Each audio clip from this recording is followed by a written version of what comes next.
जय मसीह की। एबीएस में आप सभी लोगों का स्वागत है।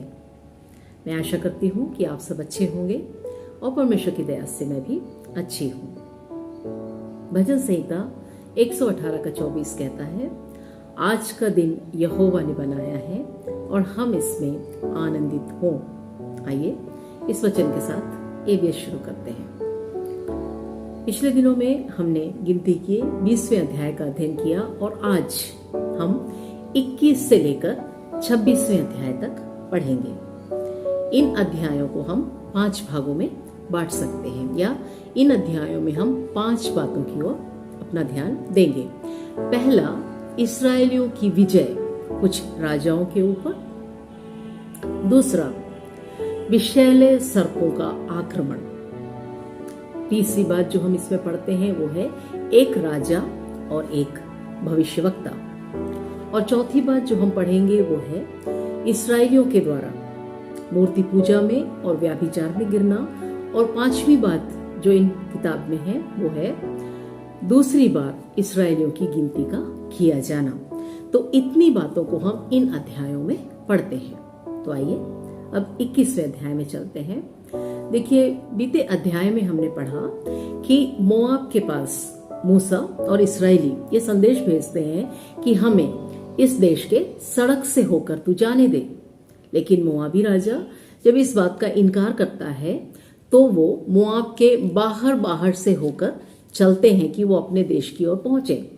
तो इस यात्रा के दौरान जो इस्राएली रहते हैं वो बहुत ज्यादा परेशान हो जाते हैं और कुड़कुड़ाने लगते हैं और अपने आदत के अनुसार वो परमेश्वर के खिलाफ और मूसा के खिलाफ बड़बड़ाने लगते हैं और कहने लगते हैं कि क्यों तू हमें मिस्र से निकालकर यहाँ पे लाया है। यहाँ तो ना भोजन है ना पानी है, और ये भोजन मन्ना के बारे में वो कहते हैं कि इसे तो खाकर हम बोर हो चुके हैं। परमेश्वर इस बात को जब सुनता है तो वो बहुत ज्यादा क्रोधित हो जाता है और परमेश्वर विषैले सर्पों को भेजता है। विषैले सर्प अर्थात ऐसे सांप जिनके काटते ही मनुष्य मर जाए। और इस प्रकार से कई इस्राएली उन विषैले सर्पों के कारण मारे जाते हैं। तब कुछ इस्राएली इस बात को समझते हुए कि ये परमेश्वर का क्रोध है, वो मूसा के पास आते हैं और निवेदन करते हैं कि हे मूसा, तू परमेश्वर से विनती कर कि वो हमें क्षमा करे, वरना हम सारे इस्राएली खत्म हो जाएंगे। मूसा जाता है परमेश्वर के सन्निधि में और अपने सिर के बल गिरता है और प्रार्थना करता है कि हे परमेश्वर, इस्राएलियों की इस गलती को तू क्षमा कर। परमेश्वर मूसा से कहता है कि तू एक खंबे में इस विषैले सर्प की एक मूर्ति या प्रतिमा को बनाकर टांग, और जितने लोगों ने जिसे कि सर्प ने डसा है यदि वो उस मूर्ति की ओर देखेंगे तो बच जाएंगे, नहीं मरेंगे। तो मूसा ठीक वैसा ही करता है जैसा कि परमेश्वर ने उससे कहा होता है कि इस्राएलियों के बीच में एक खंबे को गाड़कर उसके ऊपर पीतल के एक सर्प को बनाकर वो उसकी मूर्ति को बनाकर वो टांग देता है, और जितने लोग उसकी ओर देखते हैं वो नहीं मरते हैं, अपितु जीवित बच जाते हैं। कनान का राजा वो इस्राएलियों के विरोध में आता है और कुछ इस्राएलियों को बंधुआ बना लेता है। तब इस्राएली परमेश्वर से प्रार्थना करते हैं कि ये परमेश्वर, इसके ऊपर हमें जय दे ताकि हम इन्हें सत्यानाश कर पाएं। तो परमेश्वर उनकी सहायता करता है और वो कनानियों के ऊपर विजयी हो जाते हैं। इस प्रकार से वो आगे बढ़ते हैं और वहां पर एमोरियों के राजा के ऊपर भी वो विजय को प्राप्त करते हैं। यहाँ पे हम देख सकते हैं कि 3 राजाओं के ऊपर, एक तो मोआबी, दूसरा कनानी, एमोरी, ये तीनों लोगों के पास मूसा संदेश भेजता है कि हमें अपने देश से होकर जाने दे, और वो लोग मना करते हैं। और उनके मना करने के द्वारा मोआब के किनारों से होकर इस्राएली गुजरते हैं और कनानी और एमोरी के ऊपर वो लोग जय प्राप्त करते हैं। इतनी बातों को हम 21वें अध्याय में देखते हैं। अब आइए 22वें अध्याय की ओर चलते हैं। 22वें अध्याय में एक राजा के बारे में और एक भविष्यवक्ता के बारे में हम पढ़ते हैं। मोआब का राजा बालाक उस समय का राजा रहता है, और बालाक जब देखता है कि ये इस्राएली एमोरियों के साथ या कनानियों के साथ कैसा व्यवहार कर रहे हैं, वो बहुत ही ज्यादा घबरा जाता है और वो भविष्यवक्ता बिलाम को बुलाकर कहता है कि तू आ और इन इस्राएलियों को श्रापित कर, कहीं ऐसा ना हो कि ये लोग हमें भी निगल जाएं। चूंकि बालाक बहुत ही ज्यादा डरा हुआ रहता है, वो अपने कुछ सेवकों को, हाकिमों को भेजता है भविष्यवक्ता बिलाम के पास कि वो उनके साथ आए और यहाँ पर आकर इस्राएलियों को श्रापित करे। तो जब ये हाकिम जाकर बिलाम को बुलाते हैं तो बिलाम कहता है कि तुम लोग वेट करो, रात भर यहाँ रुको, रात को मैं परमेश्वर यहोवा से पूछूंगा कि उसकी इच्छा क्या है और यदि वो चाहे तो मैं तुम्हारे साथ चलूंगा। तो वो सेवक रात भर उसके पास रहते हैं और जब बिलाम जाकर परमेश्वर से पूछता है तो यहोवा उससे ऐसा कहता है कि तू बिल्कुल भी उनके साथ मत जाना। दूसरे दिन भविष्यवक्ता उठता है और कहता है उन हाकिमों से कि तुम लोग चले जाओ, यहोवा ने मुझे आज्ञा नहीं दी कि मैं तुम्हारे साथ चलूं। वो हाकिम वापस जाकर राजा से कहते हैं और बालाक बहुत ज्यादा दुखी हो जाता है और दूसरी बार फिर से निवेदन करने के लिए कुछ हाकिमों को कुछ ज्यादा गिफ्ट देते हुए कहता है कि जाकर बिलाम को या उस भविष्यवक्ता को बुलाकर लाए और उससे कहे कि मैं तेरी बहुत ज्यादा प्रतिष्ठा करूंगा। तो यही बात ये हाकिम जाकर उस भविष्यवक्ता से कहते हैं। तो भविष्यवक्ता कहता है कि चाहे वो अपना घर भर के सोना मुझे दे दे तो भी मैं यहोवा की इच्छा के विरोध में कुछ भी नहीं करूंगा। तुम आज की रात यहाँ ठहरो और जैसा परमेश्वर कहता है वैसा ही मैं करूंगा। और उस रात बिलाम फिर से यहोवा से प्रार्थना करता है और यहोवा उससे कहता है कि यदि वो तुझे लेने आए हैं तो तू जा, लेकिन सिर्फ उन्हीं बातों को तू कहना जो मैं तुझसे कहता हूँ, अर्थात अपनी ओर से कोई भी बात तू न करना। बिलाम तैयार हो जाता है उस बात को सुनने के बाद और अपनी गधी को लेकर इन हाकिमों के साथ बालाक के पास जाने लगता है। और जब वो अपनी मार्ग में रहता है तो ऐसा होता है कि वो गधी जिसके ऊपर वो बचपन से सवारी करता आ रहा है वो 3 बार कुछ ऐसी हरकतों को करती है कि भविष्यवक्ता बहुत ही ज्यादा क्रोधित हो जाता है और उसे 3 बार मारता है। तुरंत ही परमेश्वर उस गधी के मुंह को खोल देता है और वो गधी इंसानों की तरह बात करने लगती है और कहती है उससे, गधी बिलाम से कहती है तू बचपन से मेरे ऊपर सवारी करता आया है, क्या कभी मैंने ऐसी हरकतों को तेरे साथ किया है? बिलाम ने कहा नहीं। तुरंत परमेश्वर बिलाम की आंखों को खोल देता है और वो क्या देखता है कि परमेश्वर का दूत हाथ में तलवार लिए उसके सन्मुख खड़ा है। घबरा जाता है बिलाम और उसके चरणों में गिरता है वो।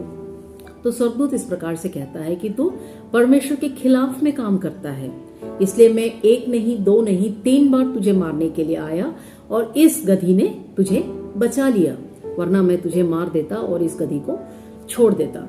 इस प्रकार से दंडवत करके बिलाम वहां से खड़ा हो जाता है और हाकिमों के साथ वापस चला जाता है बालाक के पास। और बालाक उसे देखकर पूछता है कि मैं तो तुझे तेरी प्रतिष्ठा करने के लिए यहाँ बुलवाया था, तूने क्यों मेरा आगमन तिरस्कृत किया? तो बिलाक इस प्रकार से कहता है कि अब यहोवा जैसा कहे उसके अलावा मैं एक अक्षर भी नहीं बोलूंगा।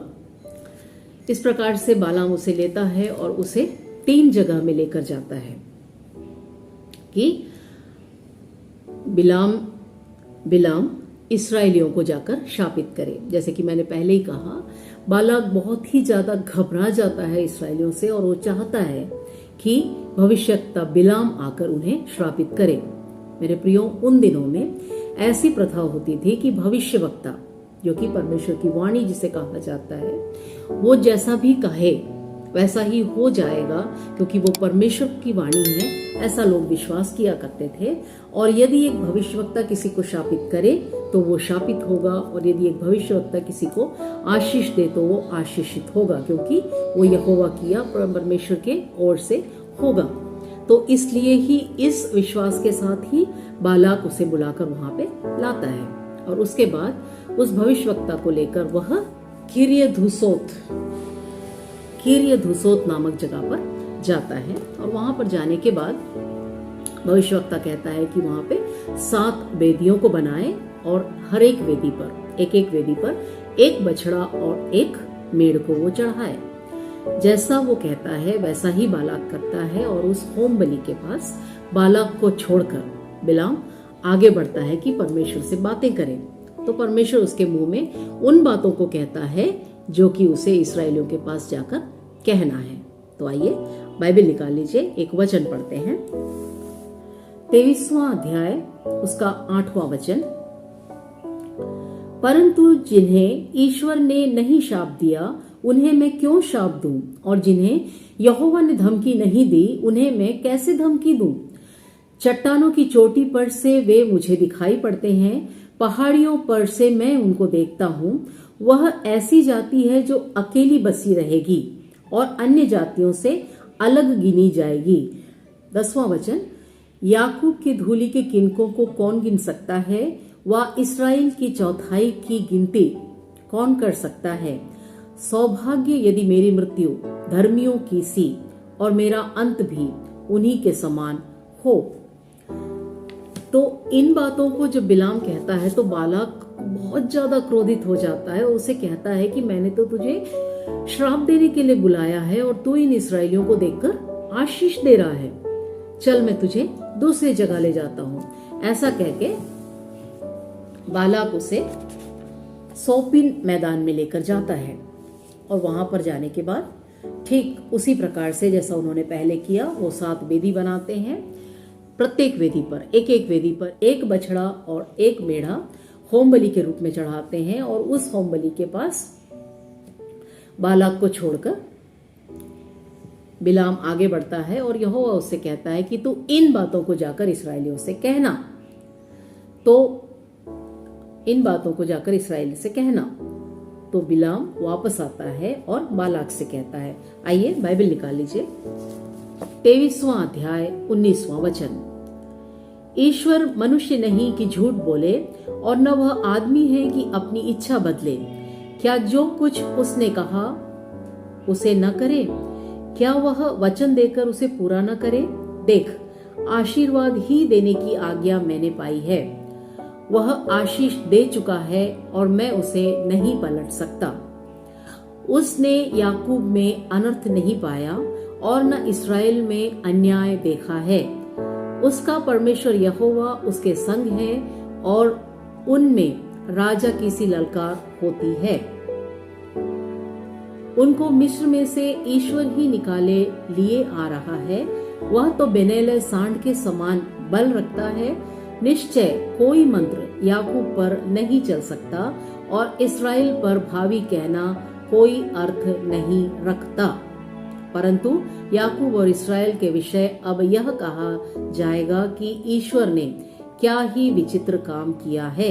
सुन, वह दल सिंहनी के समान उठेगा और सिंह की नाई खड़ा होगा।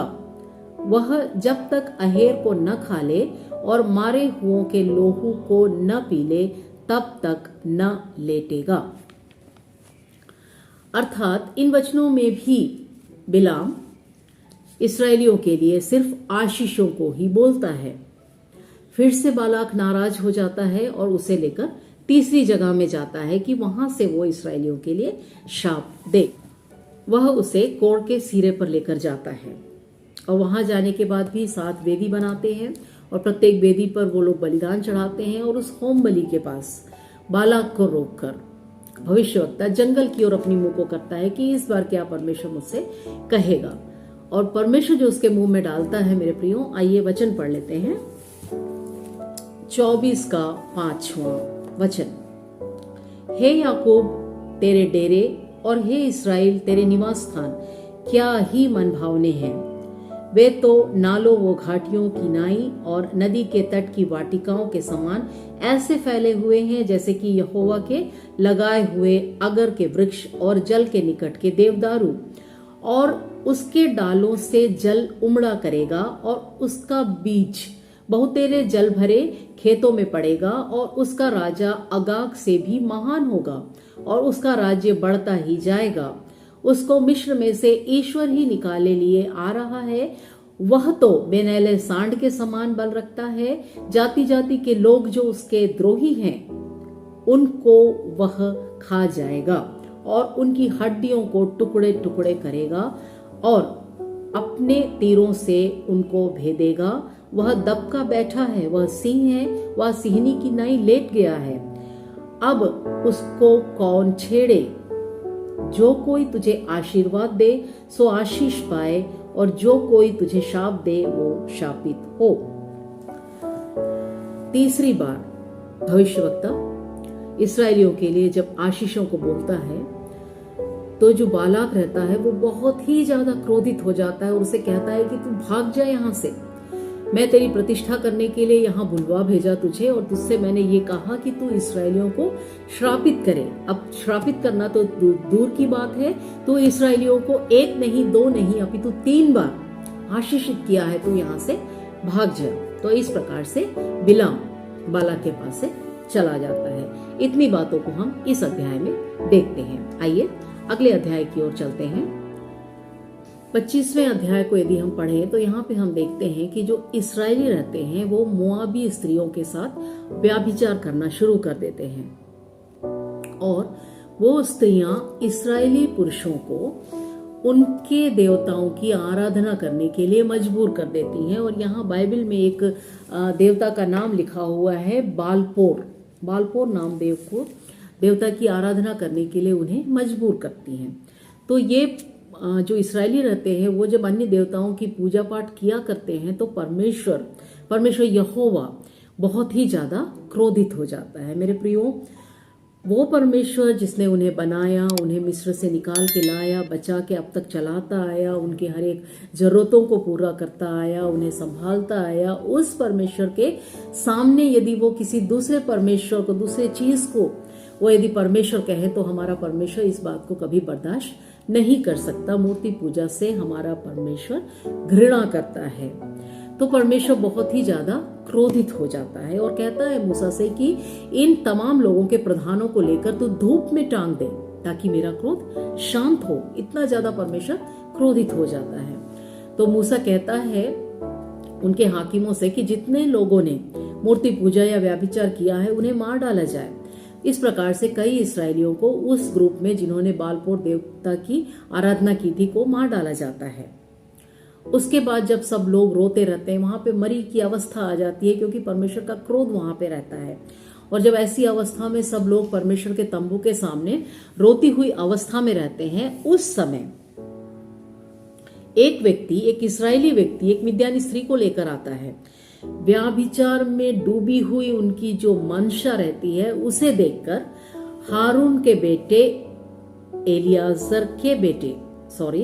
हारून का पोता अर्थात एलियाजर का जो बेटा रहता है पिनहास, वो अपनी तलवार को लेकर जाकर उस पुरुष और उस स्त्री को काट देता है अर्थात मार डालता है। इस बात को देखते हुए परमेश्वर आनंदित हो जाता है क्योंकि उसने वास्तव में परमेश्वर के दिल के अंदर जो इच्छा थी वही पूरा किया है। क्योंकि परमेश्वर नहीं चाहता था कि जो इस्राएली है वो मूर्ति पूजा या व्याभिचार में जाए और परमेश्वर की निंदा करें। और परमेश्वर की मनसा के अनुसार ही जब पिनहास करता है तब परमेश्वर पिनहास के बारे में कुछ वचनों को कहता है। मेरे प्रियो, आइए उन वचनों को हम पढ़ लें। 25 का 12वां वचन, इसलिए तू कह दे कि मैं उससे शांति की वाचा बांधता हूँ और वह उसके लिए और उसके बाद उसके वंश के लिए सदा के याजक पद की वाचा होगी, क्योंकि उसे अपने परमेश्वर के लिए जलन उठी और उसने इस्राएलियों के लिए प्रायश्चित किया। तो इस प्रकार से परमेश्वर उससे वाचा बांधता है कि उसे और उसके घराने को वो आशीष देगा। इस अध्याय में हम पिनहास के एक अच्छे स्वभाव के बारे में देखते हैं और उसके द्वारा परमेश्वर के आशीष को उसके और उसके वंश के लिए परमेश्वर वायदा करता है। उसके बाद यदि हम 26वें अध्याय में जाएं तो वहां पर गिनती के बारे में हम देखते हैं। मेरे प्रियो, हम पहले भी देख चुके हैं, इस्राएलियों की गिनती एक बार हो चुकी है। उस अध्याय को यदि आप पढ़ेंगे तो आप समझ सकते हैं, पूरे नंबर के साथ हमने उसे पढ़ा था। अब देखिए यहाँ पे परमेश्वर फिर से मूसा से और एलियाजर से कहता है कि वो लोगों की गिनती करे जिनकी आयु 20 वर्ष से अधिक हो, अर्थात जो युद्ध करने में सक्षम हो। तो इस प्रकार से कहने के कारण मूसा और एलियाजर मिलकर इस्राएलियों को उनके प्रधानों के हाथ में सौंपते हुए उनकी गिनती लेते हैं। और जैसा हम जानते हैं 12 गोत्र, एक एक गोत्र के वंश के अनुसार उनकी गिनती की जाती है और बाइबल बताती है उनकी संख्या के बारे में। आइए बाइबल निकाल लीजिए, 26वां अध्याय उसका 51 वचन। सब इसराइलियों में से जो गिने गए थे वे यही थे, अर्थात 6,01,730 पुरुष। 6,01,730 पुरुष। और एक वचन पढ़ लेते हैं, 26 का 62। सब लेवियों में से जो गिने गए, अर्थात जितने पुरुष 1 महीने के व उससे अधिक अवस्था के थे, वे 23,000 थे। 12 गोत्रों में से जो 11 गोत्र गिने गए उनकी संख्या 6,01,730 थी और जो लेवी लोगों की गिनती थी वो 23,000 थी। मेरे प्रियो, यहाँ पे परमेश्वर ये कहता है कि जो लेवी हैं उनकी संख्या को जो बाकी 11 गोत्र हैं उनकी संख्या के साथ ना जोड़ा जाए, क्योंकि परमेश्वर ने पहले ही कहा था कि किसी भूमि पर लेवियों का अधिकार नहीं होगा, अपितु वो परमेश्वर के भवन में परमेश्वर की सेवकाई के लिए अलग किए हुए लोग हैं और बाकी लोगों की संख्या के अनुसार ही उनमें भूमि का बंटवारा किया जाए। इस उद्देश्य के साथ परमेश्वर यहाँ पर गिनती को करने के लिए कहता है और वो गिनती को वहां पे पूरा किया जाता है। तो जब यहाँ गिनती की जाती है तो वहां पर 2 बातों को हम देख सकते हैं। पहली बात कि लेवियों की गिनती को उन 12 गोत्रों की गिनतियों के साथ, अर्थात 11 गोत्रों की गिनतियों के साथ लेवियों के नंबर को शामिल नहीं किया जाता है। और दूसरी बात, पहली बार जो गिनती हुई थी उस समय जो व्यक्ति थे उनमें से कोई भी इस गिनती के समय जीवित नहीं थे, क्योंकि परमेश्वर ने उन्हें श्राप दिया था कि परमेश्वर की इच्छा के खिलाफ जब वो बड़बड़ाए या काम किए तो परमेश्वर ने उन्हें नाश करने के बारे में कहा था। तो वे तमाम लोग नाश हो गए और सिर्फ 2 व्यक्ति उनमें से बाकी थे, एक था यहोशू और दूसरा कालेब।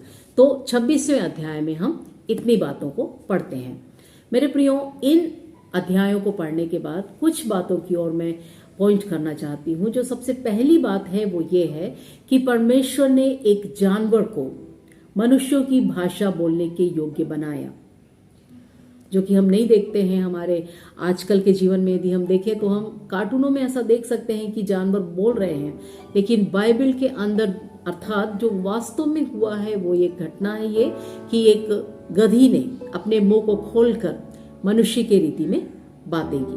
दूसरी बात, इस अध्याय को पढ़ने के बाद हम सोच सकते हैं कि जब परमेश्वर ने आज्ञा दी उस भविष्यवक्ता को कि वो चले जाए तो क्यों स्वर्गदूत उसे मारने के लिए आया। मेरे प्रियो, मैं ऐसा सोचती हूँ कि जब परमेश्वर ने पहली बार भविष्यवक्ता से कह दिया कि तू मत जाना, दूसरी बार वो फिर से प्रार्थना करके ये चाह रहा था कि वो प्रार्थना के द्वारा परमेश्वर के आंसर को उसके इच्छा के अनुसार वो पाए।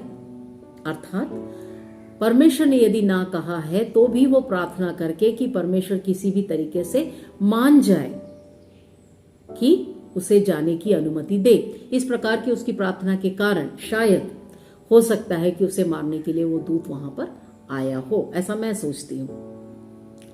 और एक बात जो यहाँ पे बहुत अच्छी है वो ये है कि पिनहास के उस काम के द्वारा, एक गलत काम करने वाले व्यक्ति को दंड देने के द्वारा परमेश्वर के दिल में आनंद का भरना या क्रोध का कम होना और इस बात का कहना कि ये वास्तव में मेरे दिल के अंदर का जो क्रोध है उसे ठंडा किया है। तो मेरे प्रियो, हमारे जीवन में भी ऐसा अनुभव होना चाहिए कि हम ऐसे कार्यों को करें जिनके द्वारा परमेश्वर कह सके कि इसने मेरे क्रोध को शांत किया है या उसने मेरे दिल के अनुसार कार्य किया है। और एक बात जो मैं यहाँ बताना चाहती हूँ वो ये है कि इस्राएली हर एक देशों में जाकर शांति के साथ संबंध बनाना चाहते हैं या उसके देश को क्रॉस करके अगले देश को जाना चाहते हैं, शांति के साथ वो रहना चाहते हैं।